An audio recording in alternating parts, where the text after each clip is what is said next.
Hey everyone, Andrew, day 2 Dryden, recording for day 2 MTG, and today we're back to regular, tried and true Boros Burn in Modern. If this is the kind of content you enjoy, please do make sure to hit the subscribe button. Helps a lot, especially for growing channels like myself. And not only that, keeps you up to date when new videos are coming out. We got a new system down where videos are going to try to come out. I'm going to try to have single game videos come out every day of the week.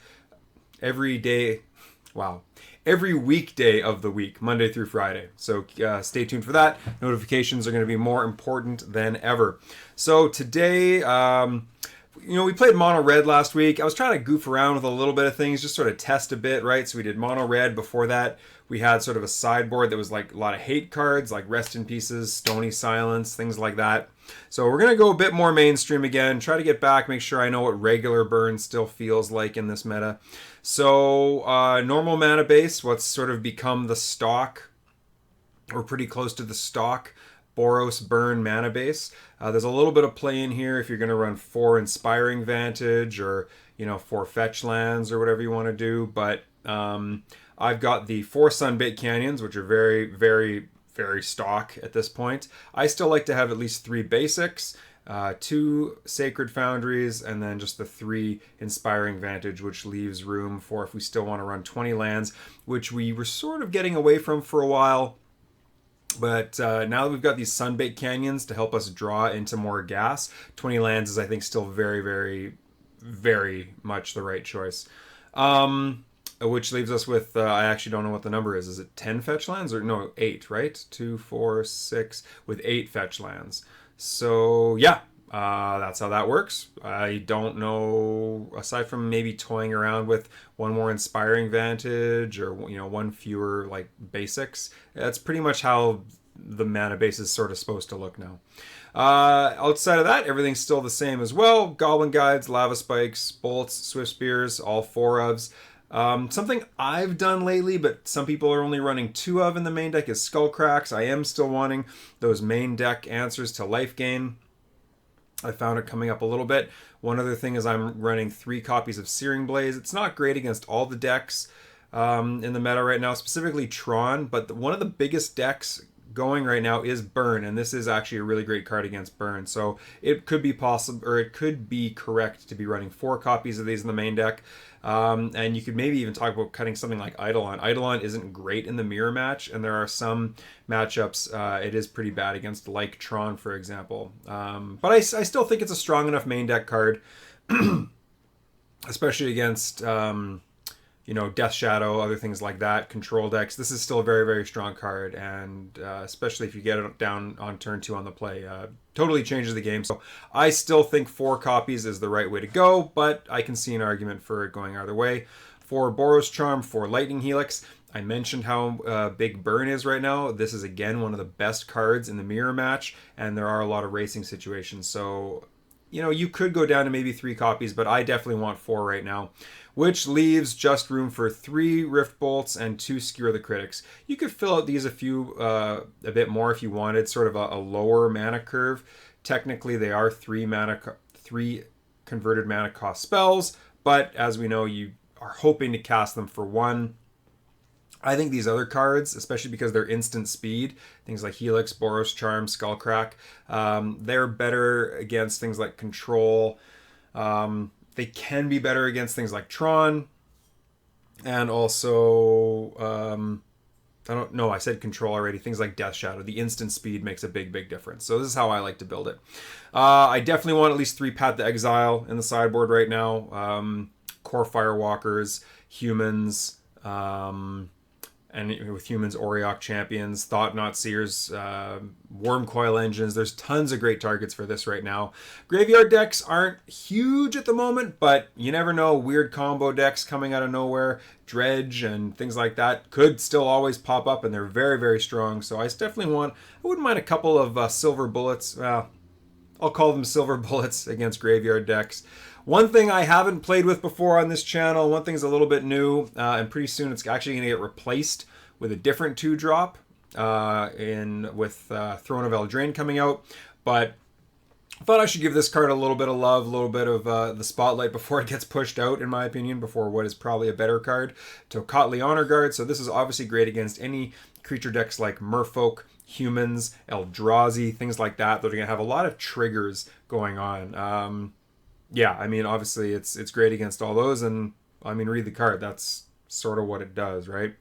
I mean, actually, I haven't thought this through. You could actually use this against something like Valakut decks as well. It'll stop Primeval Titan from getting its first trigger to come in. I don't know if that's where you want to be. It might be better to be spending 2 mana to throw like a Boros Charm at their face, rather than, you know, spend 2 mana for a 1/3 that sort of just stops the Valakut player for a turn. But I don't know. I'll have to look at it. I haven't actually made a sideboard guide for any of this. I kind of just threw some cards in the sideboard. I wanted to see how they lined up. A lot of artifacts and things around right now, even outside of Tron. There's Batter Skulls and stuff. So I've got the 4 Smash Smithereens and a copy of Shattering Spree. Also for those big decks, maybe Infect, Death Shadow, anything like that that really wants to hit us for a lot of damage. Couple copies of Deflecting Palm, and, you know, a colorless way to deal with things with Pro Red, a great long game answer against Control or something like that. Shrine of Burning Ray just to round it out. Wasn't sure what to put in that slot. There's a lot of play to these sideboard slots right now, and you can pretty much build it any way you want. The main deck I'm really happy with. Again, a little bit of play to some of those slots I mentioned, but overall, really happy with this deck. And there's a lot of play to burn right now. There's a very fluid metagame online right now, it seems. So, you know, you could choose a lot of different things. One thing I will mention is I'm not a big fan of Core Firewalker. Yes, it's good against Burn. Yes, Burn's one of the biggest decks right now.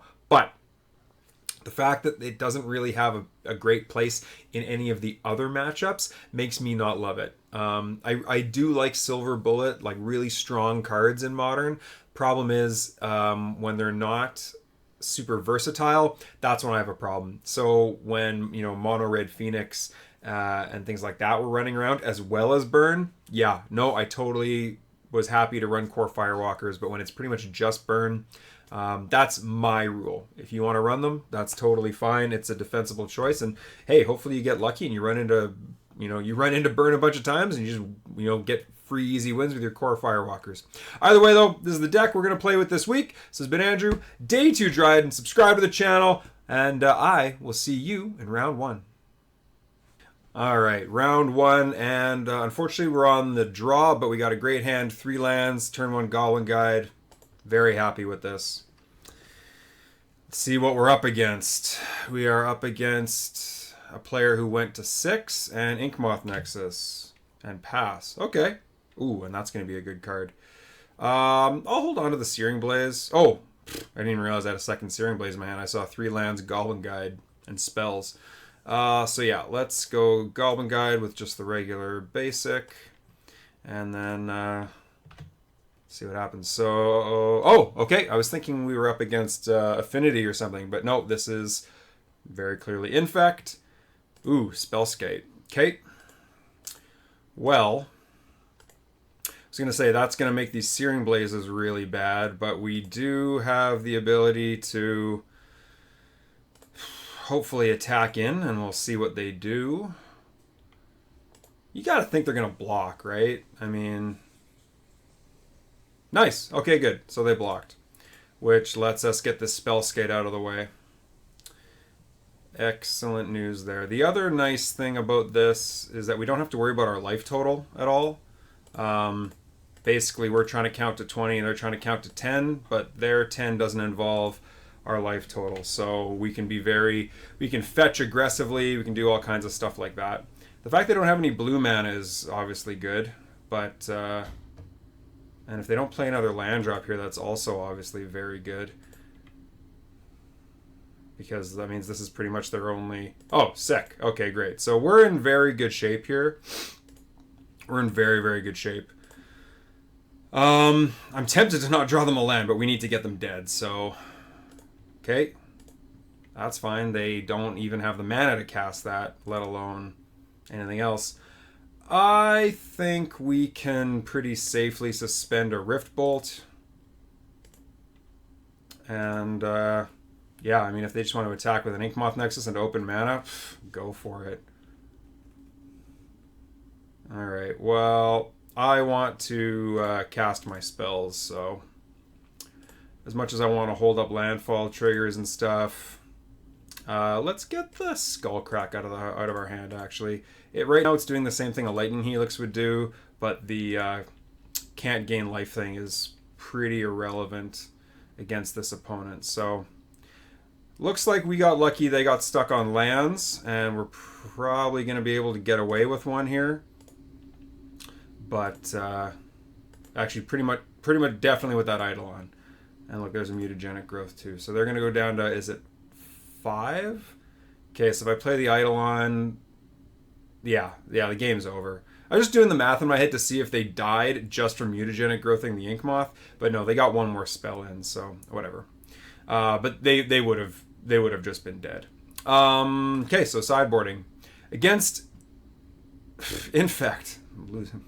So we want all the interaction we can get, and it's actually interesting. I was thinking to myself about these Deflecting Palms. Deflecting Palm is great against Infect. It's not the reason I don't want to bring something like Deflecting Palm in against just Infect right now, because it's not a huge part of the metagame, but it does happen to be a very strong card against this deck. So that's pretty good timing. We also want Paths, 1 mana answers to kill things. That also has nothing to do with how much toughness they have. I will also bring in a couple of Smash to Smithereens, maybe even 3. I always want to bring in at least 2 because of Inkmoth Nexi, and probably Spellskites. They're even playing main deck Spellskite, so I'm maybe going to bring in a 3rd copy, but let's make some cuts and see what we got. So we don't love Lava Spike. We still want to be able to cast our spells and win the game, so I will leave 2 for now. We added a bunch of like 2 mana spells. Our draws might be kind of clunky, so I'm willing to take out a couple of Boros Charms. Oh, we can take out the Skullcracks. Those aren't necessary. Again, 2 mana spell. What else? Eidolon is probably still good enough. I mean, they can... Sorry, I'm going to sneeze. Oh. Even on the draw, Eidolon is still very strong. But we are definitely they are the beatdown and we are the control deck in this matchup. Until we sort of turn the corner and hopefully finish the game off. But what else is in the sideboard here? Could go Shrine, but that's kind of slow. I don't really love that.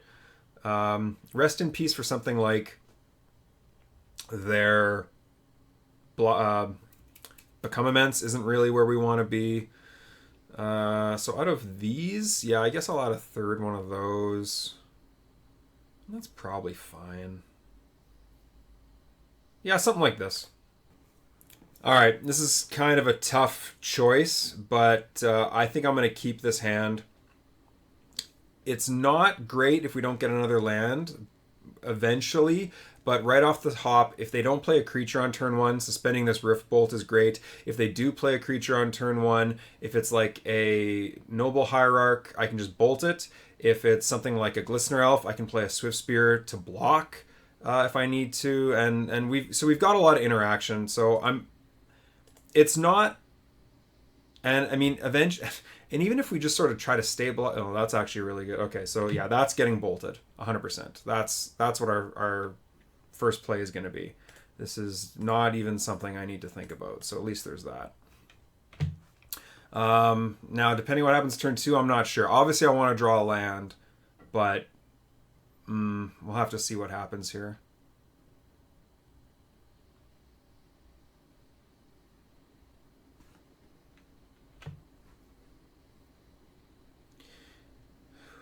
Oh, okay, well, I was going to say Hierarch's tough. If we draw land, that's really great Searing Blaze target.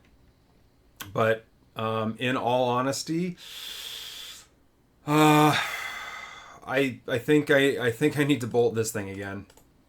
I'm not super thrilled with that. I would like to be drawing a land and adding to the board or getting rid of like their Infect creatures, but this gives us time to draw another land, and on top of that, once we get that other land, we are going to be able to, possibly Deflecting Palm something. If this is like the thing that makes it a 6/4, that's really bad. that would actually be a very... Okay, so that didn't happen, so that's good. I forget what it's called. Something worm. Become the worm or whatever. I don't know. I know what it does. What is it about card names that's so difficult, I wonder? Okay, well, we finally got a land, and it is right on time, so that's good news. Again, our life total doesn't matter. Okay. I don't know why that took so long. Pay 2 life, yes. Searing Blaze. Yes. It's possible that I should have held up something like Deflecting Palm, but I think I can try to wait a little bit longer and suck them into a big play. Like they might go for it here or something. They only have 3 cards in hand. So yeah, like if they... Okay, so that's fine. That's fine. We have 2 lands now. That's a big deal. Oh, man. Okay, so now what's going to happen is I'm going to just hold up interaction. At the end of their turn, I am going to either... I'm going to either Deflecting Palm if they, go for a big play, or I'm going to Lightning Helix. I'm getting lots of lands here.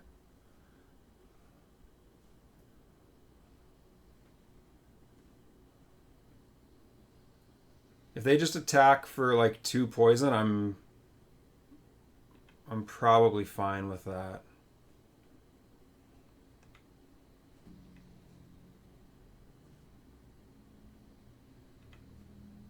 It's unfortunate we didn't get that second land early.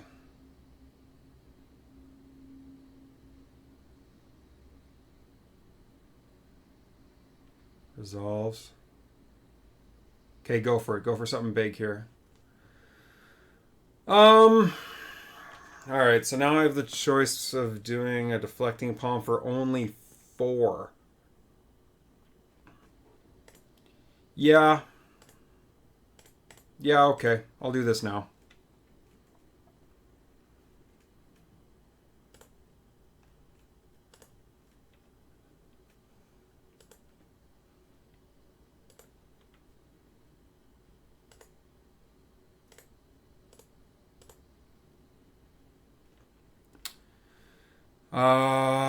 I can attack for as much as 5, but then like shields are just completely down.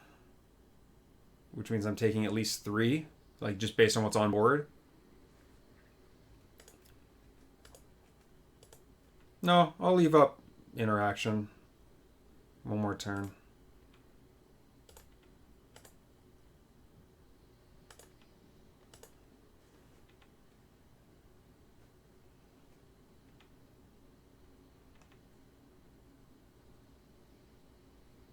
I mean, if they just go for it, we might. I might not have a choice here, but we'll see what happens. If they animate both of them, well, then there's probably going to be a way for me to kill at least one of them.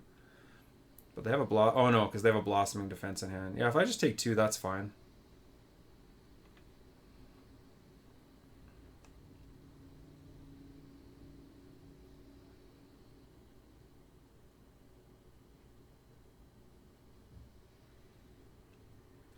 Okay, so I know they don't have... Okay, so what's the last card they have in hand?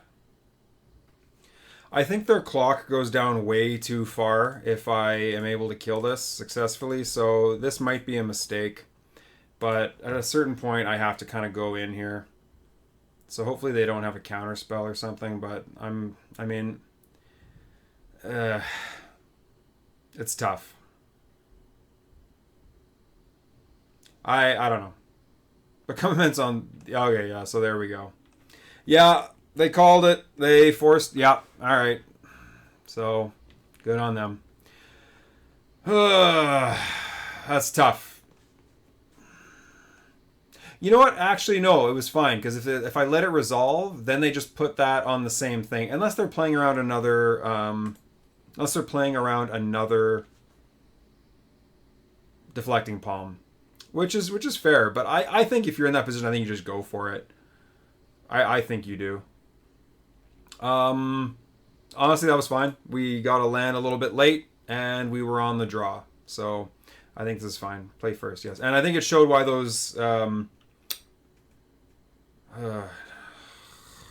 I kept a bit of a greedy hand the first time when I could interact better. I have a couple of pieces of interaction here, but this isn't good enough for me to keep a one-lander. This is better. This is great. Yeah, we are absolutely going to keep this one, though. I think that Rift Bolt is the worst card in our hand.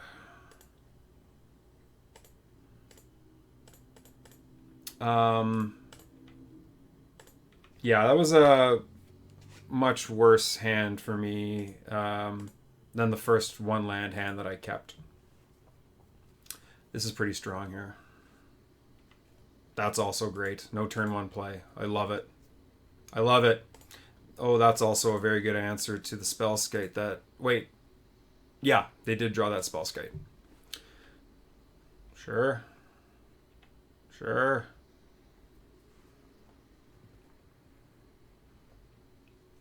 Got a good answer for that, too. Sure. Again, life totals don't matter.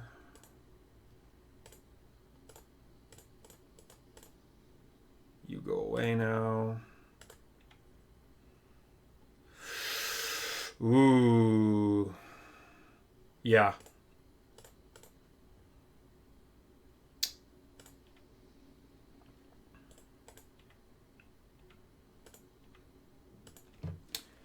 Okay.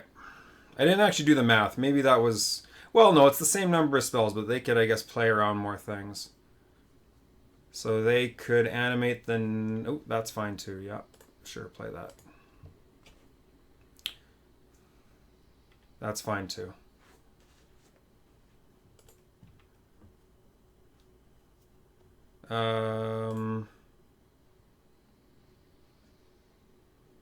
This goes away. Maybe that was a mistake. Maybe I should have just attacked in. Actually, yeah, that was totally a mistake. I should have just... Or no, because I could only cast one spell as far as I know. Nope, would have been able to cast both. Okay, well, that's fantastic. Nope, that means that I had lethal if they just didn't block. They probably block, though.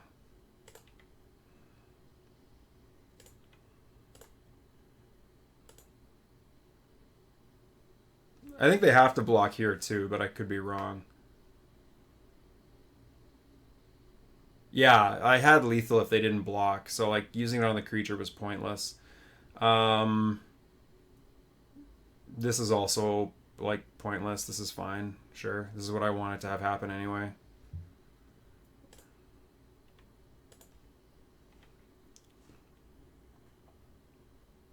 Now, I might have not sequenced things as well as I should have there, but who knows.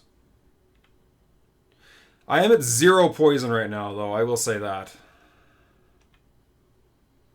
Sure. And I know they have a blossoming defense in hand.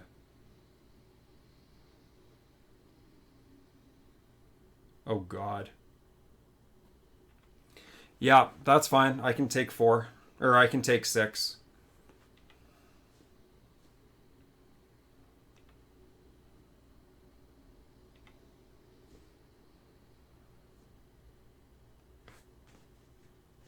Okay, and now I just win. Because now I can smash this, untap, and then helix them in the face. That's what I needed to happen. I needed them to tap out for this Glistener Elf. Excellent. I guess technically we can attack in, but I don't see what the difference is. Let's attack in. Nah, they just... Yeah, okay, awesome. Yeah, I might have been a little aggressive with bolting the... No. It was... No, right, because again, I didn't know I was going to draw that Inspiring Vantage, and so I needed to be able to use my mana as efficiently as possible. I had to get that Blighted Agent off the board, keep the board as clear as I possibly could, and force them to interact. Yeah, I just wanted to make sure that... Again, one slip-up, and the game's over, so... Generally speaking, though, this is a good matchup. So we were pretty fortunate to run into that. So yeah, I don't know. Infect, ha! No way, we got the cure. You know what the cure is? The cure is fire. That's how we disinfect things. So hopefully you enjoyed the match. This has been Andrew, Day 2 Dryden, coming at you again with Modern Boros Burn. Make sure to subscribe to the channel, but I will see you next time.